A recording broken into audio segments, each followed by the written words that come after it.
జీవీఎంసీపై కూటమి పట్టు బిగిస్తోంది. 20 మంది వైసీపీ అసంతృప్త కార్పొరేటర్లు కూటమి గూటికి చేరేందుకు సిద్ధమయ్యారు. వీరందరూ కాసేపట్లో టీడీపీ కార్యాలయానికి చేరుకోనున్నారు. ఇందులో 11 మంది టీడీపీలోకి, 9 మంది జనసేనలోకి చేరనున్నట్టు కూటమి నేతలు చెబుతున్నారు. వీరందరినీ ప్రత్యేక వాహనంలో టీడీపీ కార్యాలయానికి తీసుకురానున్నట్టు సమాచారం. అసంతృప్త కార్పొరేటర్స్ను పార్టీలో చేర్చుకునే దిశగా అడుగులు వేస్తున్న టీడీపీ వారు వైసీపీకి అందుబాటులోకి రాకుండా తగిన చర్యలు తీసుకుంటున్నట్టు తెలుస్తోంది.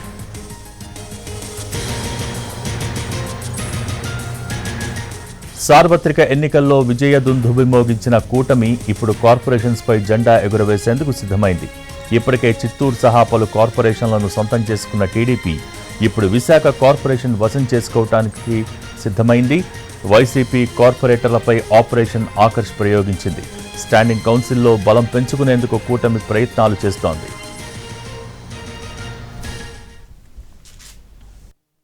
గత ఎన్నికల్లో 58 మంది సభ్యులతో గ్రేటర్ పీఠంపై వైసీపీ జెండా ఎగురవేసింది. అయితే సార్వత్రిక ఎన్నికల్లో కూటమి అధికారంలోకి రావడంతో జీవీఎంసీ పైన పట్టు బిగిస్తోంది.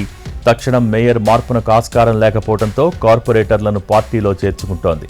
మరోవైపు తాజా పరిణామాలతో వైసీపీ అప్రమత్తమైంది. అసంతృప్తితో ఉన్న కార్పొరేటర్లను బుజ్జగించేందుకు ప్రయత్నిస్తోంది. అయితే ఈ ప్రయత్నాలు విఫలమైనట్టు తెలుస్తోంది.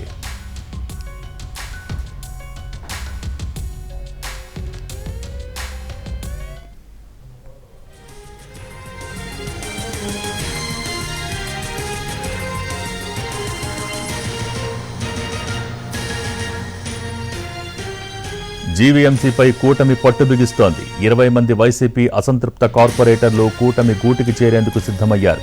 వీరందరూ కాసేపట్లో టీడీపీ కార్యాలయానికి చేరుకోనున్నారు. ఇందులో 11 మంది టీడీపీలోకి, 9 మంది జనసేనలో చేరనున్నట్టు కూటమి నేతలు చెబుతున్నారు. వీరందరినీ ప్రత్యేక వాహనంలో టీడీపీ కార్యాలయానికి తీసుకురానున్నట్టు సమాచారం. అసంతృప్త కార్పొరేటర్లను పార్టీలో చేర్చుకునే దిశగా అడుగులు వేస్తున్న టీడీపీ వారు వైసీపీకి అందుబాటులోకి రాకుండా తగిన చర్యలు తీసుకున్నట్టు తెలుస్తోంది. సార్వత్రిక ఎన్నికల్లో విజయ దుందుభి మోగించిన కూటమి ఇప్పుడు కార్పొరేషన్లపై జెండా ఎగురవేసేందుకు సిద్ధమైంది.